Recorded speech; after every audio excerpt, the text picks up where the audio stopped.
For nearly a century, the Loch Ness Monster has captivated the world. But to understand the modern phenomenon, we need to journey back to its ancient roots. The legend didn't spring out of nowhere in the 20th century. It was carefully built upon centuries of folklore, woven into the very fabric of the Scottish Highlands. Long before anyone dreamed of taking a photograph of Nessie, the people who lived around Loch Ness had tales of strange and sometimes terrifying creatures lurking beneath the surface. These weren't just casual campfire stories. They were integral parts of their cultural identity, serving as both entertainment and warnings. Think about the Celtic people, who inhabited Scotland during the Iron Age. They were deeply connected to the natural world, and their mythology reflected this. Water in particular held a special significance, and with that significance came stories of powerful, often malevolent, entities. One of the most prominent of these water spirits was the Kelpie.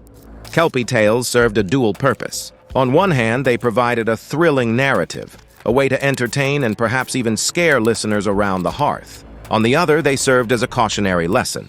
The Kelpie, in its seductive guise, represented the very real dangers of the lochs and rivers, the unpredictable currents, the hidden depths, and the ever-present risk of drowning. Respect for the water, therefore, was paramount. Disregarding the Kelpie's warning was not only foolish, but potentially fatal. But the Celts weren't the only ones conjuring up watery demons. The Nuckelavee, a truly grotesque sea monster from Orcadian folklore, offers a chilling example. Imagine a creature with no skin, its muscles and veins pulsating, fused onto a horse, its breath capable of withering crops and poisoning livestock. Happy dreams, right? These weren't just stories to scare children. They were ways of explaining the unexplainable. Crop failures, unexplained illnesses, and the unpredictable fury of the sea.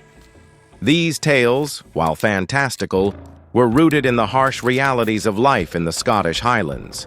It's easy to dismiss these creatures as mere superstition, relics of a bygone era, but it's more likely these stories were born from a genuine need to understand and respect the power of nature. When the first tales of a monster in Loch Ness began to circulate, they weren't entirely new.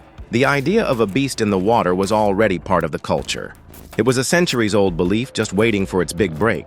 That break, arguably, came much earlier than the 1930s. We have to rewind all the way back to the 6th century and the story of St. Columba.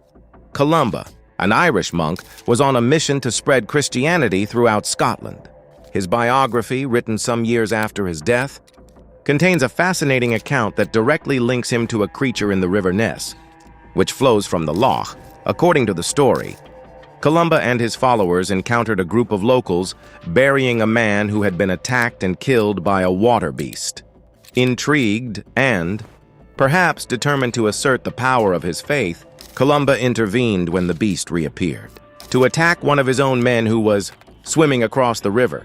The account describes how Columba made the sign of the cross and commanded the beast to go no further, nor touch the man. Miraculously, the creature obeyed and fled in terror. It's a compelling story, filled with religious symbolism and a clear demonstration of divine power over the forces of nature. Now, it's easy to be skeptical about this story. After all, it comes from a religious text written to promote the saint's image. There's a clear agenda at play here, but even if we take the story with a grain of salt, it's still significant. It provides the earliest written record of a possible encounter with a strange creature in the area, and it connects that creature to a specific location, the River Ness and, by extension, Loch Ness. The story of St. Columba and the water beast cemented the idea that the loch held secrets, dangerous secrets. It's a story of courage, faith, and a mysterious creature lurking in the depths. For many centuries, the Scottish Highlands remained a relatively isolated region. The rugged terrain and poor roads made travel difficult, limiting interaction with the outside world. The secrets of the loch and the stories surrounding it remained largely confined to the local communities. This all changed dramatically in the 20th century, thanks to a marvel of modern engineering. We're talking about the construction of the A82 road. Completed in 1933, this road hugged the northern shore of Loch Ness, connecting previously remote areas and opening up the highlands to unprecedented levels of tourism. The impact of the A82 cannot be overstated. For the first time, people from all over could easily access Loch Ness. They could drive along its shores, admire its scenic beauty, and of course, look for the monster. The road quite literally paved the way for the modern Nessie phenomenon. The timing of the A82's completion couldn't have been better or worse, depending on how you view it. It coincided with a period of increasing media coverage and a growing fascination with the unknown. As the world became more connected, people became increasingly eager to explore and understand the mysteries that remained. The legend of the Loch Ness Monster was about to be born out of this newfound accessibility. The stage was set. The loch, shrouded in mist and mystery, was now readily accessible to anyone with a car and a sense of adventure. All that was needed was a spark to ignite the legend. And that spark was about to come in the form of a couple driving along the new A82. The modern legend of Nessie truly took off in the 1930s. Before that, it was mostly local folklore, whispers in the highlands. But one event, more than any other, ignited the world's imagination: the Spicer sighting. In April 1933, George and Aldi Spicer were driving along the newly constructed A82 road, a road that, for the first time, allowed easy access to the loch's northern shore. Suddenly, they claimed to have seen something extraordinary. As they recounted, a large, dark creature with a long neck lumbered across the road in front of their car. They described it as having a bulky body and a neck that was almost serpentine. Even more bizarrely, they stated it appeared to be carrying a small animal in its mouth. It then vanished into the loch with barely a ripple. The Spicer's story appearing in newspapers across the country was like throwing gasoline on a fire. Suddenly, everyone was talking about the Loch Ness Monster. It was the first widely reported sighting of the modern era, and it tapped into a primal human fascination with the unknown. The world was captivated by the idea that a prehistoric beast might still roam the depths of a Scottish loch. And then, in 1934, came the photograph, the now infamous surgeon's photograph. Supposedly taken by a London gynecologist named Robert Kenneth Wilson, it depicted a long-necked creature with a small head rising out of the water. The image, published in the Daily Mail, became an instant icon. This wasn't just a fleeting glimpse or a second-hand story. This was visual proof. The surgeon's photograph solidified the image of Nessie in the public consciousness. It looked remarkably like a plesiosaur, a long-extinct marine reptile, lending credence to the theory that Nessie was a surviving member of this prehistoric species. The picture was shared across the globe, appearing in magazines, newspapers, and even scientific journals. It inspired countless artists, writers, and filmmakers, firmly cementing the Loch Ness Monster as a cultural phenomenon. But as is often the case with legends, the truth was far more prosaic. Decades later, in 1994, the surgeon's photograph was exposed as an elaborate hoax. Christian Sperling, the stepson of Marmaduke Wetherell, a big-game hunter who had been hired by the Daily Mail to find the monster, confessed to his role in the deception on his deathbed. Wetherell had been humiliated when he failed to find any evidence of Nessie. In retaliation, he decided to perpetrate a fraud. Sperling, a craftsman, constructed a miniature monster head and neck from wood and plastic. This was then attached to a toy submarine, photographed in the loch, and the image given to Dr. Wilson, who acted as the respectable face for the deception. The surgeon's photograph, the single most iconic image associated with the Loch Ness Monster, was nothing more than a fabricated image. The exposure of the hoax was a major blow to Nessie believers. It cast doubt on all previous sightings and evidence. It also highlighted the power of suggestion and the human tendency to see what they want to see. With the most famous proof debunked, the search for Nessie had to evolve. Gone were the grainy photographs and the unreliable eyewitness accounts. The focus shifted to scientific investigation, utilizing cutting-edge technology. Sonar, in particular, became the tool of choice. In the 1960s, the Loch Ness Investigation Bureau was formed, launching a series of expeditions using early sonar equipment. They diligently scanned the loch, sending out sound waves and analyzing the echoes, hoping to detect any large, unusual objects. While they didn't find a definitive monster, the expeditions did detect a number of unexplained anomalies.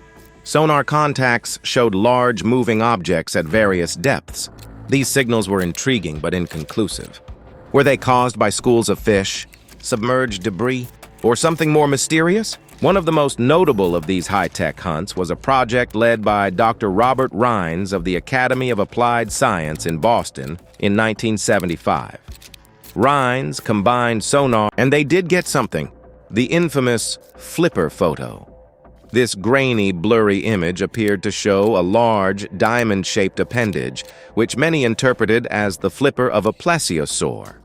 The photo was widely publicized, sparking renewed interest in the Loch Ness Monster.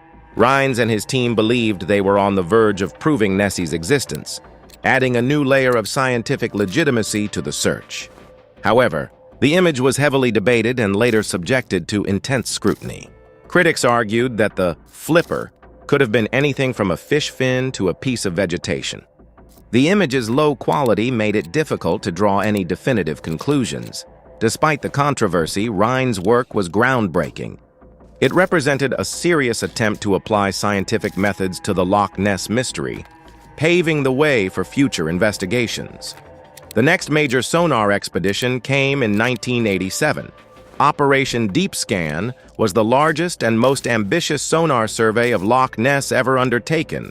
A fleet of 24 boats equipped with advanced sonar technology systematically swept the entire loch, leaving no stone, or rather no cubic meter of water, unturned.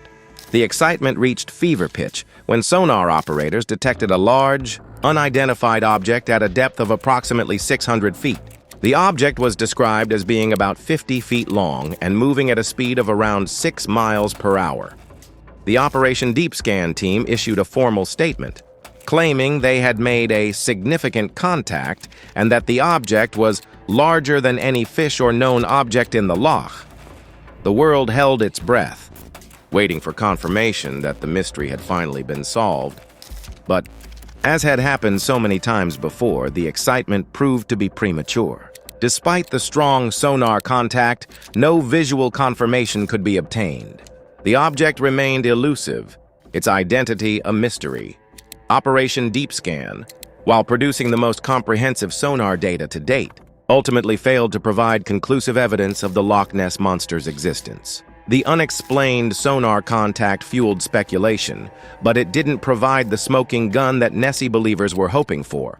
The problem was, and continues to be, the loch itself. Loch Ness is an incredibly challenging environment for sonar and underwater photography. Its depth, reaching over 750 feet in places, limits visibility. The water is often murky due to high levels of peat erosion from the surrounding hills, and the temperature varies significantly at different depths, creating thermal layers that can interfere with sonar signals.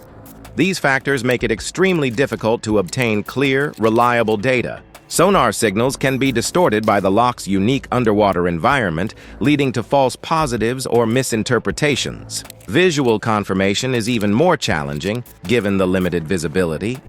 Despite decades of sonar surveys and underwater photography, the Loch Ness Monster continued to evade capture. The technological hunts had yielded intriguing clues, but they had never provided definitive proof. The mystery remained unsolved, shrouded in the depths of the Scottish Highlands. As technology advanced, it became clear that a new approach was needed.